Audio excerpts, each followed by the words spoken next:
In the cheerful town of Tickleberry Lane, something very strange was going on. Socks were vanishing. Not just one or two, but dozens. Fuzzy socks, rainbow socks, dinosaur socks, even Grandma Nellie's extra-long knitting socks, all missing without a trace. "I put 2 socks in the laundry, and only one comes out," groaned Maximum. "Same here," said Lila, holding up a single glittery unicorn sock. Kemi nodded. "There's a sock-snatching mystery afoot." Their little brother Ollie waddled by wearing one sock on his foot and one on his head. Socks go bye-bye. The kids exchanged serious looks. It was time for the Great Sock Investigation. The Sock Sleuths assemble the next morning. Max set up a headquarters in the treehouse. "From now on, we're the Sock Sleuths," he declared, taping a sign to the wall. They made a list of suspects: the washing machine, thinking face the family dog, Pickles, dog face sneaky sock goblins, flushed face or Ollie, baby bottle. "We'll need walkie-talkies, a flashlight, and emergency cookies," said Lila. "Let's track where the socks go missing most," suggested Kemi. Operation Sock Search was on. Clues in the dryer. They started in the laundry room. Max watched the dryer like a hawk. Socks in, socks out. Count every one. Kemi opened the lint trap. Just dust. No socks. Lila drew a big map of the laundry route.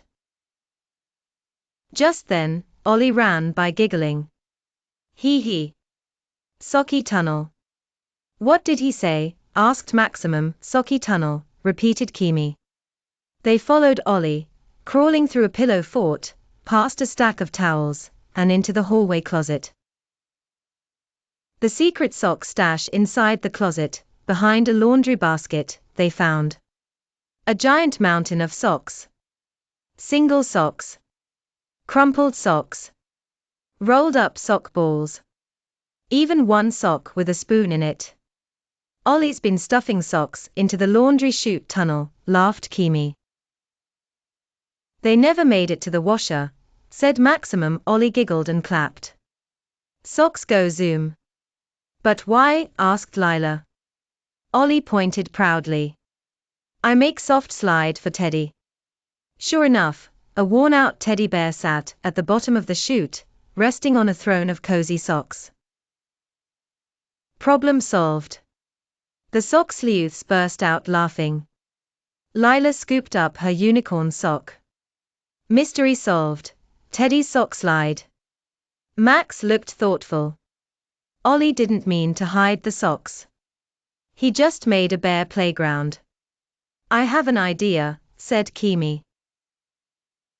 They gave Ollie a big basket of old socks for Teddy's slide, and made new laundry rules. 1. Always check the laundry chute. 2. Socks go in pairs. 3. No more spoon socks. Chapter 5. The Sock Sleuths strike again. With the mystery solved, the town of Tickleberry Lane rejoiced. Parents found their socks. Pickles the dog got his fuzzy chew sock back. Grandma Nellie even knitted the Sock Sleuths matching detective hats. And every time a new problem popped up, like disappearing sandwiches or bouncing shoes, the Sock Sleuths were on the case. Because when curious minds work together, no mystery stays unsolved for long. Moral of the story: every problem has a solution, especially when you work together. Look carefully, and think like a detective. The end. Now go check under your bed. Are your socks hiding there? Please like, share and subscribe to my channel. Bye.